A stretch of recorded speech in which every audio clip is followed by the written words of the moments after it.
غادي نحتاجو في المقادير، غادي نحتاجو 3 تاع البيضات يكونوا واخدين درجه حراره المطبخ، والا كان عندكم في الثلاجه البنات هكا غادي تجبدوهم وغادي ديروهم هكا في الماء مسخون وغادي تحطوهم تيوليو هكا دافين عاد تخدموا بهم. غادي نحتاجو نص باكيه تاع الخميره حمراء، غادي نحتاجو الشاصيه تاع الفاني، غادي نحتاج لهنايا شويه تاع الملحه، وهنايا عندي 150 غرام تاع الدقيق و150 غرام تاع السكر سنيده. ندوزو دابا للطريقه. غادي نزيد هاد الشاصيه تاع الفاني تاع البيض، غادي نزيد الملحه وغادي نزيد السكر سنيده، وغادي نطلع هاد الخليط هذا بالطراب الكهربائي، غادي نطلعوه حتى يطلع البنات هكا ويولي بحال المورين. صافي هو بعد ما خدمت الخليط البنات مزيان تيجي على هاد الشكل هذا كي قلت لكم حتى تيعقد وتيبيض. هذا هو السر باش تنجح لكم هاد الجينواز ديال البنات. انا راه درت فيها الخميره غير على قبل البنات المبتدئات، اما انا راه تنخدمها بلا خميره، ولكن دابا هكا البنات يلاه بداو ما غاديش يعرفوا لها يقدروا ما يعرفوش ليها وما تصدقش لهم. داكشي باش درت هاد نص باكيه تاع الخميره باش هكا تصدق لكم من اول تجربه. صافي غادي ناخذ هكا الطحين هذا هو والخماره تنزيدهم على الخليط هكا تنغربلهم فوقو صافي، وغادي نخدم هكا من التحت للفوق حتى تنسجم هاد العناصر هادي وتدخل مع هاد البيض والسكر سنيده وجميع المكونات هادو تنسجموا مع بعضياتهم. صافي هو بعد ما خلطت الخليط ونسجم ليا مع بعضياتو تيجي على هاد الشكل هذا، تيجي خفيف وزوين البنات هكا مهوي. السر نتاعو كي قلت لكم راه في الخدمه نتاع الاول فاش تخدموا البيض مزيان مع السكر سنيده، هذاك هو السر تاع هاد الكيك هذا باش تيجي زوين هكا. صافي غادي ناخذ المول هكا، هاد المول هذا اللي محفور من الوسط، وغادي نفرغ فيه هاد الخليط هذا راه دهنتو بالزبده ورشيتو هكا بالزيت. غادي ناخذو وغادي نفرغ فيه هاد الخليط نتاع الكيك. صافي غادي نحاول نسرحو. صافي هو غادي نحاول نوزع هاد الخليط هذا هكا باش يجينا متساوي. المول هو راه باقي غادي يتنفخ هكا البنات. صافي غادي ندخلو الفران اللي مشعول من قبل، غادي يكون الفران سخون ماشي بحال الكيكه العاديه تندخلوها في الفران بارد، لا هاد الكيك هذا غادي نخليو الفران يكون سخون مزيان، عاد غادي ندخلو ليه الكيك نبسعو من العافيه ونقص عليه على عافيه مهيله ونخليه ياخذ حقو هكا من الطياب عاد باش نتلاقاو ان شاء الله. غادي ندوزو دابا حنايا بعد ما يطيب الكيك ونخليه يبرد، غادي ندوزو باش غادي نزينوه من الجناب واحد الكاناش عاد باش ندوزو للكريمه. مقادير الكانوش باش غادي نزينو الجناب نتاع الكيكه، غادي نحتاجو 20 قطعه هكا تاع الشوكولاط كحل، وغادي نحتاجو 2 معالق تقريبا تاع الحليب يكونوا دافين. غادي ناخذوا هذا الشوكولاط هذا غادي ندوبوه في حمام مريم حتى يذوب، ونزيدوا عليه هاد 2 المعالق تاع الحليب، ولكن خاصهم يكونوا دافين هكا باش ما يخسروش لكم الشوكولاط ويتجمع.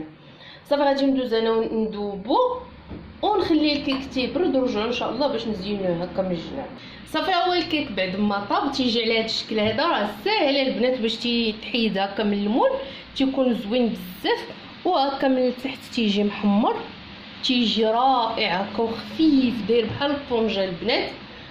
خديتو حطيتو هكا فوق واحد الشبيكه، وهذا هو الكاناش اللي وجدت انا. زدت عليه واحد شويه تاع الحليب، هذوك 2 معالق الحليب ما سيحوش ليا الخليط تاع الشوكولاط على هذا الشكل هذا خصو يكون. ودابا غادي ناخذ هذا الكاناش هذا وغادي نجيب هكا واحد الشيطه وغادي نبدا ندوز هكا على الجناب تاع هذا الكيك هكا من الجناب من الفوق، وهاد الجنيبات هادو من هنايا. صافي غادي نبدا ندوز عليه هكا هاد الكاناش. هاد الكاناش تيجي رائع هكا البنات. ممكن تضيفوا ليه هكا واحد معلقه تاع الكاكاو الا ما كانش عندكم داك الشوكولاط الكحل مزيان راه ممكن تضيفوا واحد المعلقه الكاكاو باش تعطي واحد المروريه تيجي رائع. صافي غادي نبقى مستمره هكا تنقاد ليها في الوجه نتاعها على هذا الشكل هذا، والجناب من طبيعه الحال كي قلت لكم غادي نمشي مع الفوق هكا حتى نكمل الدوره اللي عندي تاعت الفوق كامله عاد باش نرجع للجناب. صافي هي بعد ما غطيت الكيكه كامله كيبان لكم راه ساهل باش تتغطى هكا البنات. وشفتوا هاد الكاناش هذا تيجي لامع، هانتوما كي تيبان لكم تيجي رائع. صافي غادي ندخلها دابا للثلاجه نخليها تبرد وندوزو للكريمه باش غادي نعمروها. في الكريمه البنات غادي نحتاجو 3 رايبي. انا درت هاد رايبي هذا الخضر حيت ما لقيتش الاحمر، وما صراحه نخدمها برايبي الاحمر انا ما لقيتوش عند مول الحانوت. خديت منه 3 زدت عليهم نص كاس تاع الحليب. المهم يكون عندنا نص لتر من هذا الخليط بين 3 رايبي والما باقي حليب. غادي ناخذ 2 معالق كبار تاع النشا حتى 2 معالق ونص، وغادي ناخذ فلون بالنكهه تاع الفاني، او اللي ما كاينش النكهه تاع الفاني غادي تستعملوا الفلون العادي اللي ما فيه حتى شي نكهه. صافي غادي نزيدو على هذا الخليط هذا وغادي نضيف النشا. صافي وغادي نخلط هاد العناصر ودرت 2 معالق تاع السكر سنيده. غادي نخلط هاد المكونات هادو وغادي نردهم فوق البوطه مع التحريك المستمر حتى يعقد لينا هاد الخليط هذا. غادي نبقى نحرك فيه البنات حتى يعقد.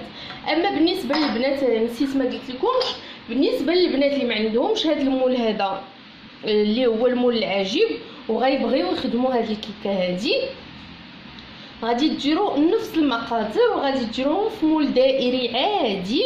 غادي تاخذوها منين غادي طيب، غادي تقسموها من النص هكا بالخيط وغادي ديروا هاد الكريمه هادي اللي عطيتكم تاع طرايبي غادي تطيب وغادي تعقد.